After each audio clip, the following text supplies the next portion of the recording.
Une histoire qui est arrivée dans une des cours d'un immeuble. On a aperçu un serpent. Bien sûr, les habitants de cet immeuble, tout de suite, ils ont fait convoquer un attrapeur de serpents pour qu'il attrape tout de suite le serpent, qu'il n'y ait pas de problème. Cette personne, cet attrapeur de serpent, il est venu, il a mis les pièges, il a fait tout ce qu'il faut, et il a réussi à attraper le serpent. Il a attrapé le serpent et il demande d'être payé. Alors, combien ça coûte? 700 shekels.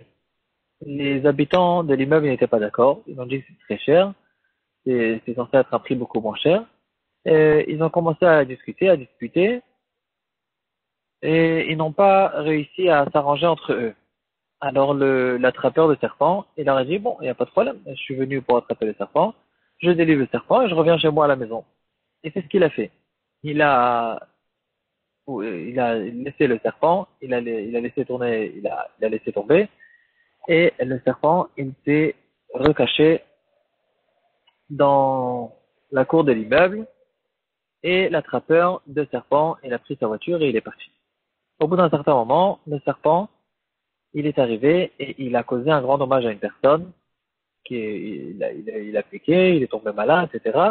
Il a eu des frais, et la question qui se pose, c'est est-ce que maintenant, cet attrapeur de serpent, il doit lui payer les dommages qui a été causés, ou bien non, ça n'a pas de rapport avec lui, c'était déjà avant, c'est resté après, etc. Est-ce qu'il doit payer ou il ne doit pas payer? Cette question, on peut la prouver de notre suga. Dans notre Gemara, on voit quelque chose d'intéressant, d'un peu surprenant. La Gemara, elle dit que quand quelqu'un quand la Torah elle a demandé à quelqu'un, elle oblige quelqu'un de payer lorsque son animal a causé un dommage, c'est à condition que l'animal lui appartient depuis le début jusqu'à la fin. Depuis le moment du dommage jusqu'au moment où le Beit Din tranche la halakha que telle et telle personne est censée, il doit payer le dommage qui a été causé par son animal. Si cet animal ne lui appartenait pas depuis le début jusqu'à la fin, par exemple, que cet animal, après qu'il a causé le dommage, son propriétaire, il l'a rendu efker, il l'a abandonné, ou bien un animal qui a causé un dommage alors qu'il était efker et quelqu'un est venu et il a pris possession de cet animal après qu'il a fait le dommage, alors le propriétaire de l'animal, ou l'ex-propriétaire dans le premier cas, ils n'ont pas besoin de payer les dégâts que cet animal a fait parce qu'il y a une Zerat HaKatuv qu'il faut qu'il soit le propriétaire depuis le début jusqu'à la fin. En tout cas, quoi qu'il en soit, c'est sûr et certain que si cet animal ne lui appartenait pas depuis le début jusqu'à la fin, par exemple, j'avais un animal et j'ai décidé un jour ou un autre de l'abandonner, je l'ai abandonné dans la nature et plus tard, cet animal, il a causé un dégât, il a fait un dommage à quelqu'un. Alors, dans ce cas-là, bien sûr que je n'ai pas besoin de payer et comme ça, la halakha est tranchée dans le Shulchan Aruch. Et c'est quelque chose qui sort en tout cas clairement de notre Gemara. Donc ici aussi, dans le cas de ce serpent, puisque cet attrapeur de serpent, il a abandonné ce serpent, et c'est qu'après qu'il a abandonné que le serpent il a causé un dommage, comme on a vu, même s'il il avait abandonné après que le serpent avait causé le dommage déjà. Mais qu'à la première, dans le cas où il a abandonné et que le serpent il a causé le dommage que plus tard, que dans ce cas-là, il est complètement patour et il n'a pas besoin du tout de payer. Tout ça, c'est bien sûr que dans la halakha d'un animal qui a causé des dommages et pas dans le cas d'un bord. Si c'est un dommage qui a été causé sous forme de bord, j'ai creusé un bord dans le Reshut Harabim, même si le bord ne m'appartient pas, parce que tout simplement je l'ai creusé dans un domaine public qui ne m'appartient pas du tout, la Torah, elle a donné un chidouche que dans ce cas-là, la Torah, elle considère celui qui a creusé le bord comme si que le bord lui appartenait en ce qui concerne les dommages et les dégâts qui ont été causés par ce bord.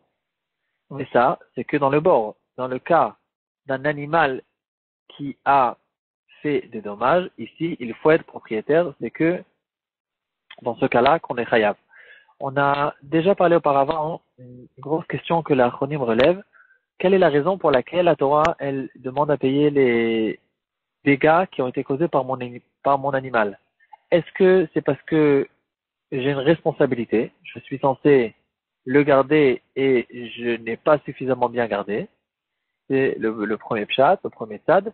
La deuxième explication, c'est une gzerat hakatuv. Mon animal, de la même manière que j'ai des frais à sortir, quand il est malade, je dois le prendre au vétérinaire et quand il a faim, je dois lui donner à manger. Alors quand elle cause un dommage, je dois payer les dommages de mon animal. C'est une gzerat hakatuv. La nafkamina, elle est bien sûr dans notre cas. Dans le cas où il n'a pas bien suffisamment bien gardé cet animal, mais et il était censé le garder parce qu'il est responsable de lui, mais cet animal ne lui appartient pas. Par exemple, cet animal qui au début m'appartenait, je ne l'ai pas bien gardé, il a causé un dommage quand il était chez moi et je l'ai abandonné plus tard. Dans ce cas-là, ça dépend de cette question. Et en tout cas, ce qu'on voit clairement dans la Gemara, c'est qu'il faut être propriétaire. Dans les acronymes, ils disent qu'il y a peut-être certaines explications intermédiaires entre ces deux-là, comme par exemple, je dois payer à cause de ma responsabilité que j'ai sur l'animal, mais à condition que l'animal m'appartient depuis le début jusqu'à la fin. En tout cas, ici, on retrouve cette halakha, et on dirait clairement que dans le cas du serpent, il n'a pas besoin de payer, parce que ici, c'est un dommage qui a été causé sous forme d'un animal qui va et qui endommage, et pas sous forme de bourre. Il y a une gemara qu'on peut faire ressembler ici, et on pourrait se poser la question, peut-être qu'on devrait le faire payer à cause d'une gemara dans Daf Kaf Gimel qui dit que celui qui encourage son chien à attaquer quelqu'un d'autre, alors dans ce cas-là, il est Patour Medina Adam et il est chayav de payer Bedine Shamaim.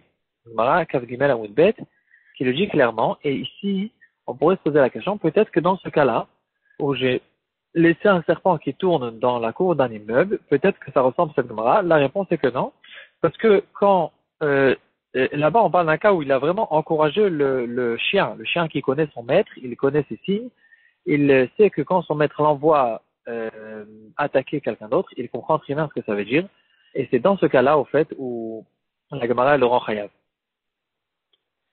En ce qui concerne le hefker qu'il a fait, cette personne-là, en fait, on pourrait se poser la question exactement quelle était son intention quand il a abandonné ce serpent. Si, en fait, il y a trois possibilités. Première possibilité, c'est que depuis le début, quand il a attrapé le serpent, il n'avait pas l'intention de prendre possession de ce serpent, même s'il a soulevé 3 tfachim. Il ne voulait pas faire un kinyan dans ce serpent, et donc ce serpent ne l'appartenait, depuis toujours, ne l'appartenait pas. Dans ce cas-là, c'est sûr qu'il est pas tout. Deuxième cas, c'est dans un cas où il était intéressé, par exemple, il a une collection de serpents, parce que c'est ça son métier, il était intéressé de garder ce serpent, d'en faire, par exemple, pour prendre le venin, ça coûte très cher, etc. En tout cas, il est intéressé pour une raison ou une autre de prendre possession de ce serpent. Même dans ce cas-là, s'il a abandonné avec l'intention de le rendre efker, alors, encore une fois, ce serpent ne lui appartenait plus tard. Et donc, encore une fois, il sera pas tour même dans ce cas-là, malgré que dans le Shulchan Aruch, il dit que en ce qui concerne Efker, Midera Banan, il faut faire un Efker devant 3 personnes. Alors oui, ici, il a fait l'Efker devant 3 personnes parce qu'il y avait suffisamment de voisins qui étaient en train de se disputer avec lui. Et lui, il a dit, bon d'accord, si vous n'êtes pas d'accord, il n'y a pas de problème, je le laisse. Et donc, en disant je le laisse, il a laissé et ce serpent il est descendu et il s'est sauvé. Mais même dans un cas où il ne l'a pas fait devant 3 personnes, ici, dans le Shulchan Aruch, on peut retrouver dans Choshen Mishpat, Rechaim Gimel Zayin, dans le cas où il a fait une action, dans cette action, on voit clairement qu'il est intéressé de faire le Hefker. C'est pas qu'un Hefker qui a été fait par une parole. Dans ce cas-là, il n'y a pas besoin de 3 personnes. Et c'est clair que le Hefker a été fait. Qu'est-ce qu'il en est maintenant dans un troisième cas? Donc, pas dans un cas où il était, depuis le début, il ne voulait pas faire un kinyan, ni dans un cas où il a fait un kinyan, mais après il l'a délaissé pour de vrai. On pourrait se poser la question, qu'est-ce qu'il en est dans un cas où il était intéressé de faire un kinyan, et même après, quand il a laissé ce serpent, il a laissé dans la nature, en fait, il ne l'a pas fait pour de vrai, pour le rendre efker, il l'a fait juste en tant que chantage, juste pour faire peur aux voisins, pour essayer de gagner dans la discussion, mais en fait, il n'était pas pour de vrai sérieux, et il a laissé le serpent en pensant qu'il allait le prendre dans 5 minutes, et il ne l'a pas rendu efker. Résultat, ce serpent l'appartenait pendant que le serpent il a fait un ézec, et maintenant ce serpent il a causé un dommage. Est-ce que dans ce cas-là, on pourrait peut-être, oui, le rendre chayav de payer les dommages que ce serpent il a fait? Bien sûr, dans un cas où il n'a pas eu l'idée plus tard de le rendre efker, même après le nezek, comme on a vu, que dans ce cas-là aussi, il devient patour. Et là, on rentre dans une grande marloquet rishonim, très intéressante, qu'on va voir très bientôt dans la Gemara, dans la Ftetvav Amudbet. Il y a là-bas une Mishnah qui parle des serpents et de toutes sortes d'animaux féroces, que la Mishnah, elle dit qu'ils sont muadin mitrilatan. C'est des animaux, le lion, le tigre, toutes sortes d'animaux de ce genre. Il y a là-bas aussi le serpent. C'est des animaux qui ont par nature d'endommager, et donc le propriétaire de ces animaux ne peut pas dire les 3 premières fois, je ne savais pas qu'il était tellement agressif, et je paye que Ratinezek comme dans un taureau. C'est un chidouche qui a été donné dans le taureau, pas dans ces animaux, et dans ces animaux, il doit payer Nezek Shalem depuis le début, parce que c'est des animaux agressifs. En tout cas, on voit que les serpents, on est chayav Nezek Shalem depuis le début, on le voit clairement dans la Mishnah. Donc, on parle bien sûr que le serpent m'appartient. Le Shulchan Aruch le ramène chez peut-être c'est Fret, dans Choshen Mishpat, et donc, apparemment, si le serpent lui appartient, il devrait payer. Mais ici, il faut rentrer un peu dans les détails, et on va voir qu'il y a une discussion dans quel cas on va le faire payer. Donc, on comprend que dans le cas où le serpent lui appartient, il doit payer. Mais est-ce qu'il doit payer? En fait, on pourrait se poser la question, où ce serpent, finalement, il a piqué cette personne? Est-ce qu'il a piqué une personne qui se trouvait dans la cour de cet immeuble, ou bien il est sorti dehors, et on peut imaginer un autre cas, le serpent qui est sorti dans la rue, et dans la rue, il a endommagé quelqu'un. Pourquoi faire cette différence? Parce que on pourrait se poser la question, quand on dit que le serpent il est moad mitrilato, c'est quoi en fait? C'est quoi? On devrait déterminer qu'est-ce que c'est comme ave le serpent. On a vu qu'un animal qui endommage, ça peut rentrer dans le cadre de 1 de 3 avot, ou keren, ou shen, ou regel. Chacun, il a sa définition, et on devrait se poser la question, qu'est-ce que c'est le serpent? Et de là, on aura une afkamina, s'il est endommagé dans le reshut arabim. S'il est endommagé dans la cour elle-même, dans le reshut ayachi, dans le reshut anizak, alors bien sûr qu'il est chayav, parce que dans ces 3-là, il est chayav. Donc keren, shen et regel, il est chayav, donc on n'a pas d'afkamina.